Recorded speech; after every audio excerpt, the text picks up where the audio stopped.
ইজতেমাটি কোনো নেকির ইজতেমা নয়, বিদাতি ইজতেমা। এই টঙ্গীর মাঠ থেকে 1% ইসলাম নেওয়ার কিছু নাই, 100% বাতিল। তবলিগের ইস্তেমায় গেলে ঈমান চলে যাবে, এই কথাটা বলা উচিত না। এরকম যদি কেউ কথা বলে থাকেন তার তওবা করা উচিত। কোনো মুসলমান যদি সেখানে আলোচনা শোনার জন্য এবং দিনী চেতনায় উদ্বুদ্ধ হওয়ার জন্য সেখানে যান, তাহলে সেক্ষেত্রে সে যাওয়াটা প্রশংসনীয়। এটা বেদাত হওয়ার কোনো কারণ নেই। লক্ষ লক্ষ লোক হয়, কিন্তু আপনি কেন দ্বিতীয় সমাবেশ বলেন? কেন আপনি আরাফাতের ময়দানে পরে এই কথা বলেন? মহাগুনা, মহাবেয়াদবি। তোমার তোরাগ নদীর তীরে পেশাব পায়খানার ভিতরে আখেরি মোনাজাত চলে, আর পবিত্র জায়গাতে আল্লাহর মেহমানকে নিয়ে আখেরি মোনাজাত চলে না? ওনার ইস্তেমা নিয়ে এত অ্যালার্জি কেন?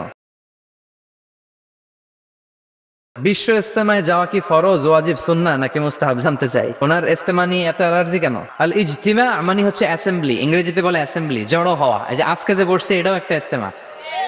আপনি কোরআন সুন্নাহর কথা শুনবার জন্য একত্রিত হলে ওই জায়গায় রহমত নাজিল করে কে? কিন্তু কোন একটা অ্যাসেম্বলিতে যাওয়া ওয়াজিব, ফরজ, এত কোটি সওয়াব হবে, হজের চেয়েও বেশি হবে, এরকম ধারণা করা যাবে না। ওখানে গেলে এত কোটি সওয়াব, এরকম সুনির্ধারিত কোনো সওয়াবের বর্ণনা হাদিসে? ওখানে যাওয়া ওয়াজিব এমনও কোনো কথা না। ওখানে গেলে হয়তো ঈমান তাজা হয়, নামাজগুলো জামাতে হয়তো পড়ার সুযোগ আছে, সুন্দর সুন্দর বয়ানের সুযোগ আছে, এগুলো আমরা শুনে আসলাম, সমস্যা নাই। কিন্তু ওইখানের আখেরি মোনাজাতটা ফরজ, ওখানে যাওয়াটা ওয়াজিব, এই জাতীয় ধারণা করলে এটা বিদআত। এগুলোর সাথে ইসলামের সম্পর্ক নাই। এইভাবে মনে করলে গরিবের জাহান নামে যাওয়ার জায়গা। ঢং পেয়েছ, ওখানে গেলে হজের সমান নেকি হবে? ধর্ম পাগল হয়ে গেছে, মিথ্যা দিয়ে পরিপূর্ণ হয়ে আছে, সেটা হজের জায়গা হবে মানে? এটা কোনো কথা হলো? আখেরি মোনাজাত স্পষ্ট বিদআত, আর যা মিথ্যা আছে তো আছেই। আপনার যদি আখেরি মোনাজাত চলে, তাহলে কথার কথা আরাফার মাঠে একটু আখেরি মোনাজাত করলে হতো না? আর আপনার খুব ভালোভাবে জানা আছে যে আরাফার মাঠে যত দোয়া কবুল হয়, পৃথিবীর আর কোনো জায়গায় তত দোয়া কবুল হয় না। আরাফার মাঠে যত মানুষ ক্ষমা পায়, আর কোনো জায়গাতে মানুষ তত ক্ষমা পায় না। তো এবছর মোটামুটি হাজির সংখ্যা ছিলেন প্রায় 1 কোটি। কাবা ঘরের ইমাম সাহেব আরাফার মাঠে প্রায় 1 কোটি মানুষকে নিয়ে একটু আখেরি মোনাজাত করলে হতো না? তোমার তোরাগ নদীর তীরে পেশাব পায়খানার ভিতরে আখেরি মোনাজাত চলে, আর পবিত্র জায়গাতে আল্লাহর মেহমানকে নিয়ে আখেরি মোনাজাত চলে না? রাজশাহী চাঁপাইনবাবগঞ্জের ভাষাতে তুমি কানাকে হাইকোর্ট দেখাচ্ছ। সব বেদাত, একেবারে 100% বেদাতের উপরে কায়েম। এই ইবাদতের একটুও নেওয়ার মতো না। এই টঙ্গীর মাঠ থেকে 1% ইসলাম নেওয়ার কিছু নাই, 100% বাতিল। আর ইসলামের অবমাননা সেখানে আছে। কিভাবে? আখেরি মোনাজাতে কেউ শরীক হয়ে গেলে তার জীবনের সব পাপ মাফ হয়ে গেল, সব পাক্কা বেনামাজি, কিন্তু আখেরি মোনাজাত ধরে নেওয়ার পর শরীরটা ঝরঝরা মনে হয়, মানে আর কোনো পাপ নাই। আল্লাহ রাসূল সাল্লাল্লাহু আলাইহি ওয়াসাল্লাম বলছেন, 3টি জায়গা ব্যতীত পৃথিবীর আর কোথাও ইবাদতের জন্য যাওয়া যাবে না। আপনি ইলম অর্জনের জন্য যাইতে পারবেন, যেখানে ইচ্ছা সেখানে যাইতে পারবেন। আমরা যে মদিনা ইউনিভার্সিটিতে গেছি, সেখান থেকে লেখাপড়া করে এসেছি, আমরা একটা সিলেবাস দেখে গেছি। ওখানে একটা সিলেবাস আছে। এখানে কি সিলেবাস আছে? আখেরি মোনাজাতের সিলেবাস, বেদাতের সিলেবাস। শুধু এখানে বেদাত ছাড়া কিচ্ছু নাই। আর যে তালিমগুলো দেয় বাংলাভাষী লোক, সেখানে উর্দুতে তালিম, হাউকাও হাউকা হাউ হাউ হাউ হাউ হাউ হাউ কি করে, কিচ্ছু শোনারও দরকার নেই। খালি মাঠে অবস্থান করলেই তো সোয়াব। সোয়াবের সাগরে এসে ডুবে গেছে। সোয়াবের সাগর এটা। কিছু শোনার দরকার নেই, কিছু বোঝারও দরকার নেই। এই টঙ্গী লক্ষ লক্ষ লোকেদের সমাবেশ হয়, আলহামদুলিল্লাহ বলে। সারা দেশ থেকে, বিভিন্ন দেশ থেকেও লোকজন আসে, এক জায়গায় বসে আল্লাহ বিল্লাহ করে, মোনাজাত করে। কেউ কেউ এটাকে খুব বাড়াবাড়ি করে। সে বাড়াবাড়িটা হলো, কেউ কেউ বলেন আরাফাতের পরই দ্বিতীয় এই সমাবেশ। এই বেয়াদবি শব্দটাকে উচ্চারণ করবেন না আল্লাহর রাস্তায়। কোথায় আরাফাত আর কোথায় টঙ্গী? কি এর সাথে আপনি কি মিলান? আপনি বলুন এখানে লক্ষ লক্ষ লোক হয়েছে, আমরাও দেখতে পাচ্ছি লক্ষ লক্ষ লোক হয়, কিন্তু আপনি কেন দ্বিতীয় সমাবেশ বলেন? কেন আপনি আরাফাতের ময়দানে পরে এই কথা বলেন? মহাগুনা, মহাবেয়াদবি। আরাফাতে যাওয়া ফরজ, টঙ্গীতে আসা নফল নয়। কিছু কিছু লোক আছে গ্রামের মধ্যে, অবশ্য কোনো আলেম, কোনো মুরব্বীরা এইসব কথা বলেন না। মূর্খ যারা, তারা এই ধরনের কথা ছড়াইছে গ্রামে। 3 বার টঙ্গীতে আসতে পারলে 1 হজের সওয়াব হয়। বলেন নাউজুবিল্লাহ। শুধু 3 বার না, কিয়ামত পর্যন্ত লোকের এখানে আসতে থাকলে আরাফাতের ময়দানে 1 সেকেন্ডের যে সওয়াব হবে তাও হবে না। বিশ্ব ইজতেমা এটা অন্য 10টি ওয়াজ মাহফিল বা অন্য 10টি ইজতেমা বা ইসলামী আলোচনা অনুষ্ঠানের মতোই। এখানে সাধারণত মানুষকে দ্বীনি বিষয়ে উদ্বুদ্ধ করা হয় এবং দ্বীনি চেতনা জাগ্রত করবার জন্য মোটিভেশনাল আলোচনা বয়ান পেশ করা হয়ে থাকে। কোনো মুসলমান যদি সেখানে আলোচনা শোনার জন্য এবং দ্বীনি চেতনায় উদ্বুদ্ধ হওয়ার জন্য সেখানে যান, তাহলে সেক্ষেত্রে সে যাওয়াটা প্রশংসনীয়, এটা নিন্দনীয় হওয়ার কোনো কারণ নেই, এটা বেদাত হওয়ার কোনো কারণ নেই।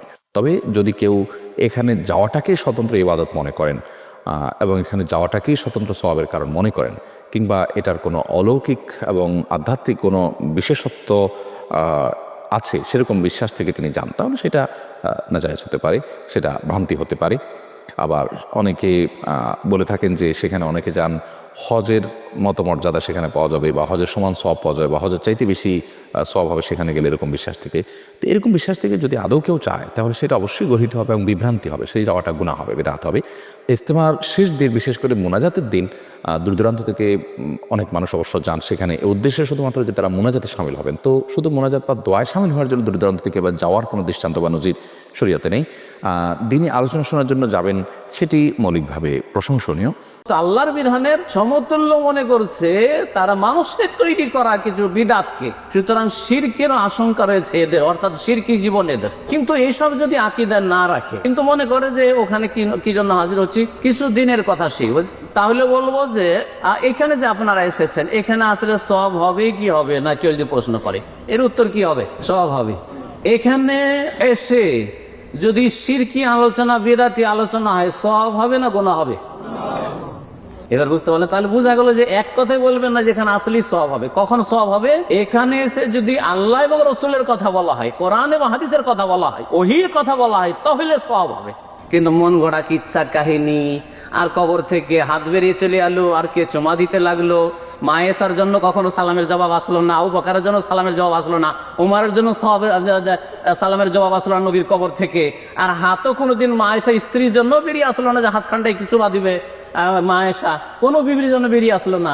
আর এই বিদাতি মোল্লাদের জন্য, সুফিদের জন্য, ভণ্ডদের জন্য নাকি নবীর হাত বেরিয়ে চলে আসে। এই সব কথা ফাজাইল আমল তবলিগি নেশাবে আছে, আর এই কিতাবকে কেন্দ্র করে এই ইজতেমা হচ্ছে। সুতরাং ইজতেমাটি কোনো নেকির ইজতেমা নয়, বিদাতি ইজতেমা। আর বিদাতের সম্মিলনে যদি হাজির হন, কি হবে, নেকি হবে না গুনাহ হবে, এখন আপনারাই ডিসাইড করেন। তা আমি বলবো প্রিয় ভাইরা, তবলিগের ইজতেমায় গেলে ঈমান চলে যায়, এই কথাটা ঠিক কথা নয়, এটা একটা বাজে কথা। এইভাবে কমনলি এই কথা বলা যায় না প্রিয় ভাইরা, কেননা ওইখানে তো ঈমান এবং আমলের প্রশিক্ষণ দেওয়ার জন্যই, মানুষ যেন আমলদার হয়, নামাজি হয়, আল্লাহর দিকে ডাকার জন্যই তো সেখানে মানুষ যায়। সুতরাং সেইখানে গেলে ঈমান চলে যাবে, বিষয়টি এরকম নয়। তবে কতগুলা বিষয় একটু সাথে আপনার স্মরণ রাখতে হবে। 1 নম্বর, অনেক আম মানুষজন যারা তবলিগের বয়ান, ফজিলতের বয়ান করতে আর জান্নাত লেখা হয়ে যাবে, নাউজুবিল্লাহ, এরকম কোনো কথা কেউ বলতে পারে না। 2 নম্বর বিষয় ভাই, অনেকেই বলে হজে যেতে যদি নাও পারিস, তবলিগে একবার চলে যা, হজের সমান। এটা অনেক মূর্খ লোকেরা বলে। এখন মূর্খ লোকের কথায় যদি আপনি আমলে নেন, তাহলে বিপজ্জনক কথা। এটা মূর্খ লোকের কথা তো এখানে আমলের যোগ্য নয় প্রিয় ভাইরা। এরপরে ইজতেমায় অনেকে মনে করে যে জীবনে অন্ততপক্ষে ইজতেমায় যাওয়া ফরজ। ইজতেমায় কেন যাওয়া ফরজ? করে তবলিগ করা ফরজ। তবলিগ করা ফরজ মানে ইজতেমায় যাওয়ার পর এখান থেকে তোমার জন্য হাল তৈরি হবে, এই জন্য ইজতেমায় যাওয়া ফরজ। নাউজুবিল্লাহি মিন যালিক। এইরকম কোনো কথা বলা যাবে না। পৃথিবীর কেউ ফরজের বিধান নতুন করে বানাতে পারে না। অতএব আমি মোটাটাকে বলবো, তবলিগের ইজতেমায় গেলে ঈমান চলে যাবে, এই কথাটা বলা উচিত না। এরকম যদি কেউ কথা বলে থাকেন, তার তওবা করা উচিত। আল্লাহ আমাদের বোঝার তৌফিক দান করবেন, আল্লাহুম্মা আমিন।